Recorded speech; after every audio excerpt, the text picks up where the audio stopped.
Hello student, स्वागत है आप सभी का हमारे यूट्यूब चैनल पर, जहां पर मैं हर रोज वीडियो अपलोड करता हूं for 9th 10th 11th and 12th class of physics chemistry math. Student, आज का जो वीडियो लेक्चर है, इस वीडियो लेक्चर के माध्यम से आज बताया जाएगा आपको क्लास 10th मैथ्स एनसीईआरटी और फर्स्ट चैप्टर में एक्सरसाइज 1.1।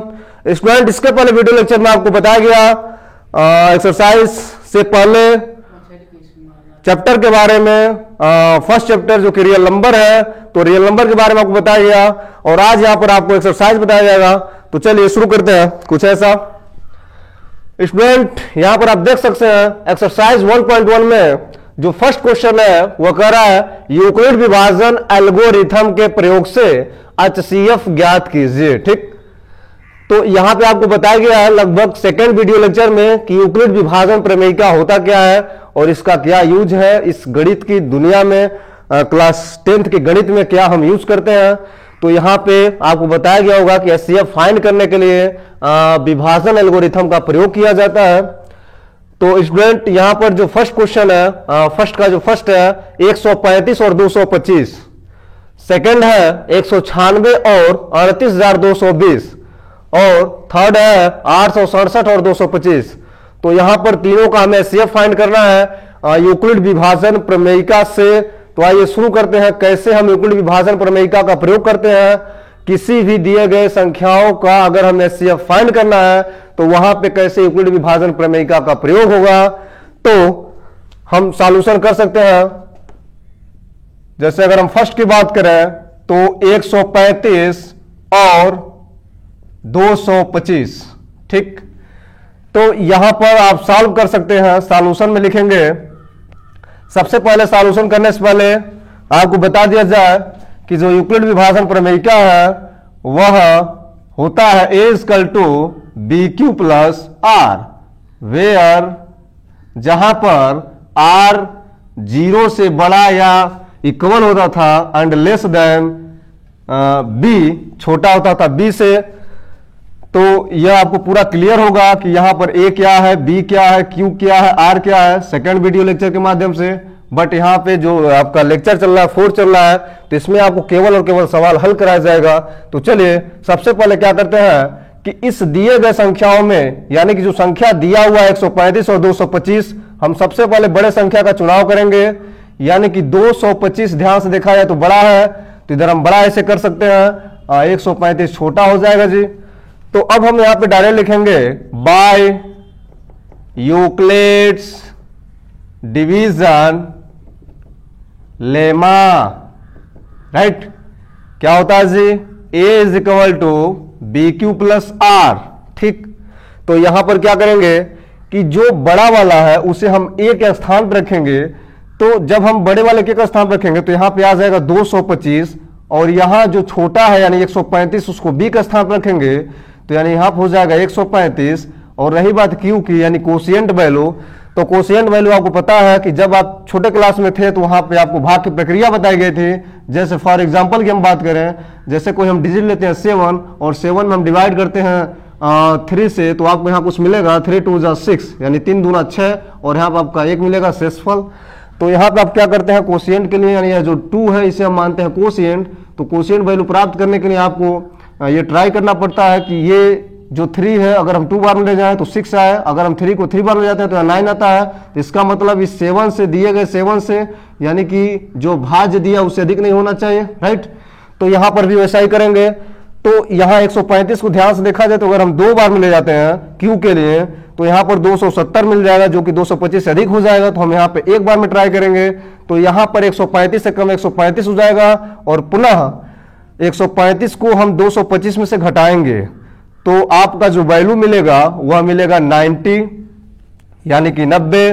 तो जो 90 है यह R का मान है। और यहाँ पे स्टूडेंट आपको पता होगा कि यूक्लिड विभाजन प्रमेयिका में बताया गया है कि हमें हमेशा R को ही देखना होता है। राइट, यानी R का जो वैल्यू है वह 0 आ जाए। और यदि R का वैल्यू 0 नहीं आता तो हम क्या करते हैं कि एक और स्टेप लेते हैं। जैसे हम मानेंगे फर्स्ट स्टेप हो गया, तो यहाँ पर हम लेंगे सेकंड स्टेप। यानी सेकंड स्टेप में क्या करेंगे कि जो इसमें B होता है, B का मतलब जो 135 दिया है उसे हम A बनाएंगे, यानी 135 को हम इधर लाते हैं और यहां पर जो रिमाइंडर होता है यानी जो आर होता है उसे हम पुनः बी बनाएंगे तो यहां पे 90 हो जाएगा। और पुनः इसे हम चेक करते हैं कि 90 को हम कितनी बार में ले जाए कि कोशिएंट वैल्यू मिले। तो यहां पर 90 को अगर हम 2 बार ले जाते हैं तो 180 मिलेगा, यानी 90 को हम कितनी बार ले जाएंगे, 1 बार ले जाएंगे, राइट। तो यहां पर क्या मिल जाएगा, अब 135 90 का डेथ क्या मिलेगा, 45 मतलब 45, राइट। तो यहां पर आप देख सकते हैं कि यहां पर भी आर का मान 0 नहीं हुआ। तो इसका मतलब क्या है, जब तक आर का मान 0 नहीं होगा तब तक हमें प्रोसेस करनी पड़ेगी, राइट। यूक्लिड का मतलब यही था। तो एक बार हम और ट्राई कर लें, मतलब थर्ड स्टेप में, तो कुछ ऐसा मिलेगा। फिर 90 को हम लाते हैं एक स्थान पर तो 90 यहां हो जाएगा इज इक्वल टू 45 इंटू, अब आप क्लियर कर सकते हैं कि अगर हम 45 का 2 बार ले आए तो पूरा का पूरा 90 मिल जाएगा। तो यहाँ पे शेषफल मिल जाएगा 0, राइट। तो यहाँ पे आप समझ सकते हैं कि जब यहाँ पे शेषफल यानी कि रिमाइंडर यानी कि आर की वैल्यू 0 हो गई तो इसका मतलब है कि हम यहीं पे प्रोसेस रोक देंगे और कुछ ऐसा लिखेंगे, चूंकि यहां पर शेषफल 0 प्राप्त हुआ है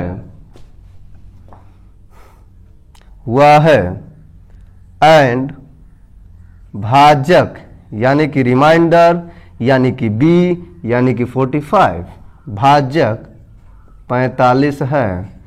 स्टूडेंट, जब भी आर का मान 0 आएगा तो उसमें आप देखिएगा कि जो भाजक होगा यानी जो बी का मान होगा वही उसका यानी दिए गए दोनों संख्याओं का HCF होगा, राइट। तो यहां पर आप लिख सकते हैं हेंस अतः 200 या 135 और 225 का HCF 45 होगा, राइट।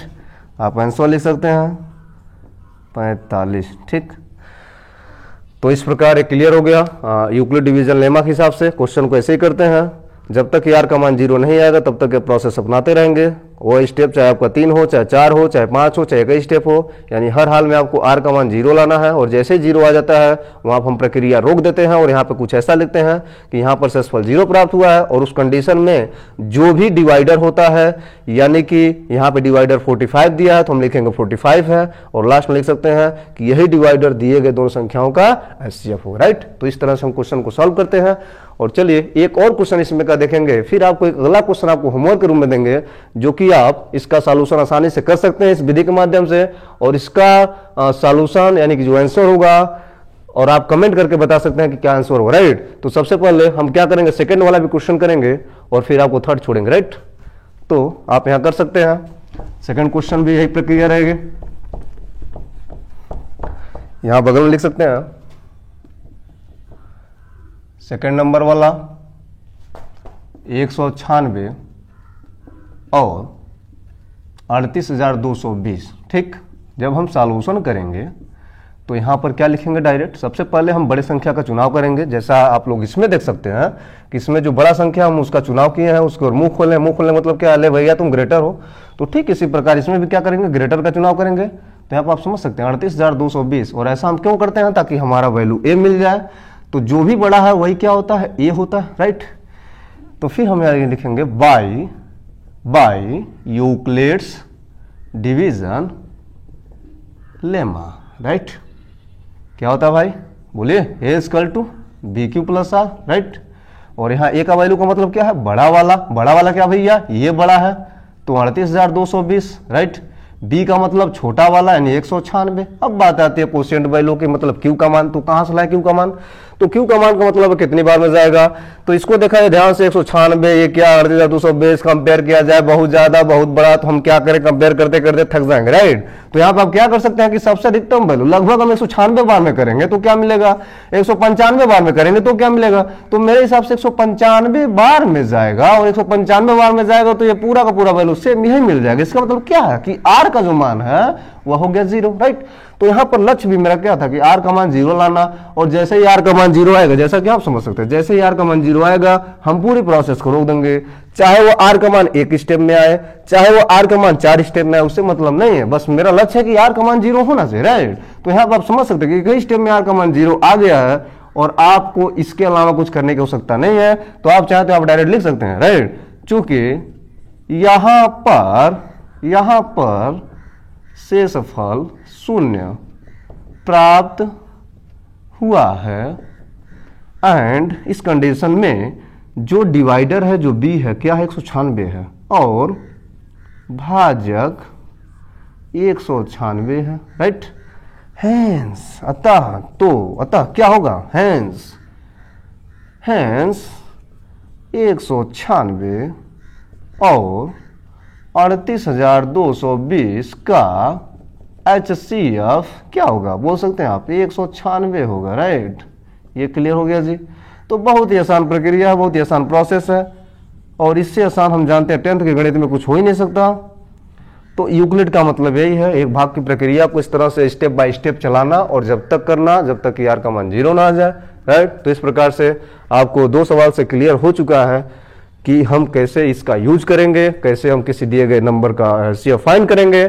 तो यहाँ पे स्टूडेंट आपको मैं ये तीसरा क्वेश्चन यानी 867 और 255 वाला छोड़ रहा हूँ, ये आप करके और सॉल्यूशन यानी आंसर कमेंट करके बताइएगा।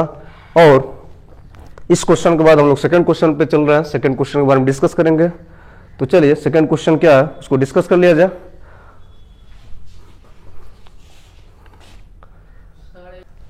तो स्टूडेंट यहाँ पे मैंने सेकंड क्वेश्चन लिख दिया है और इसके पहले हम लोग फर्स्ट क्वेश्चन के बारे में डिस्कस किए थे जिसमें आपको यूक्लिड विभाजन प्रमेयिका का प्रयोग करके HCF फाइंड करना था, राइट। तो यहाँ पे क्या करना है, आपको ये प्रूव करना है। प्रूव क्या करना है, थोड़ा क्वेश्चन को पढ़ लेते हैं, राइट। तो यहाँ पे आप समझ सकते हैं, दर्शाइए कि कोई धनात्मक विषम पूर्णांक 6q + 1, 6q + 3, 6q + 5 के रूप का होता है, राइट। तो बिल्कुल घबराने की आवश्यकता नहीं है। सबसे पहले हम सरलता पूर्वक समझेंगे, समझने का कोशिश करेंगे, राइट।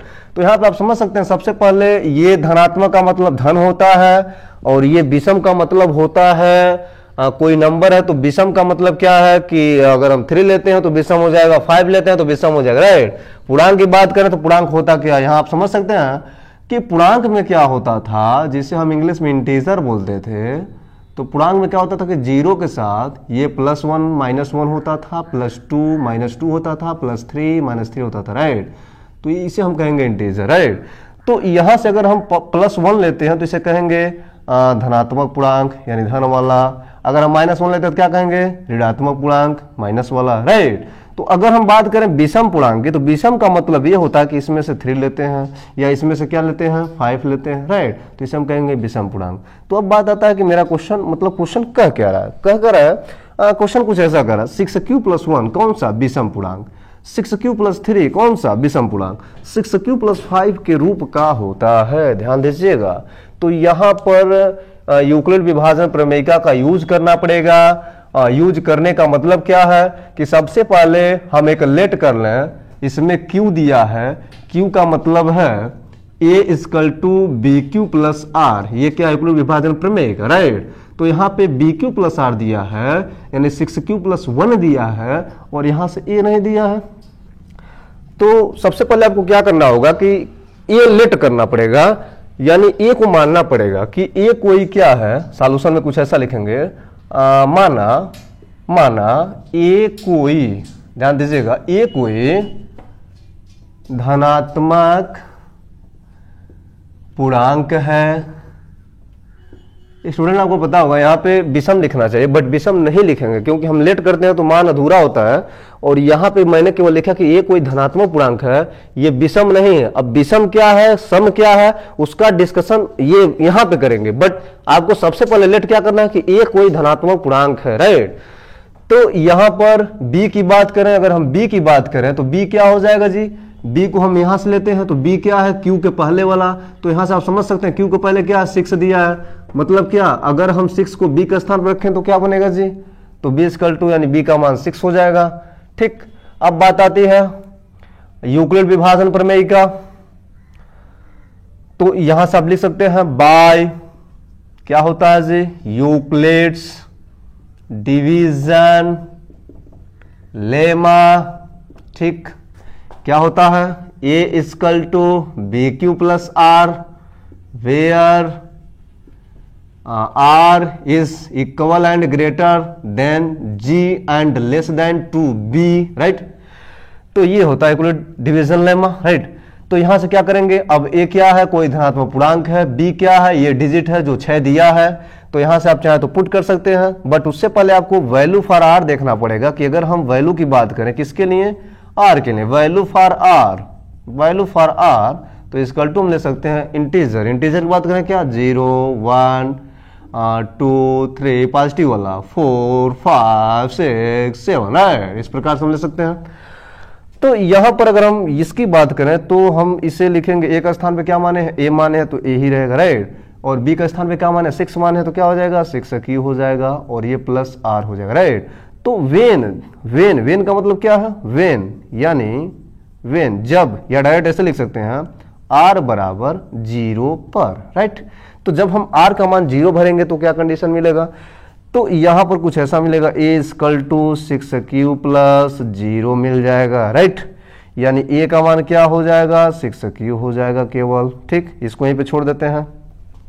चलिए अब इसके बाद अगर हम r बराबर क्या भरें 1 भरें, 1 पर चेक करें तो क्या मिलेगा, तो a इक्वल टू क्या हो जाएगा, a equal to 6q plus r के जगह क्या भर रहे हैं 1, तो 1 हो जाएगा, राइट।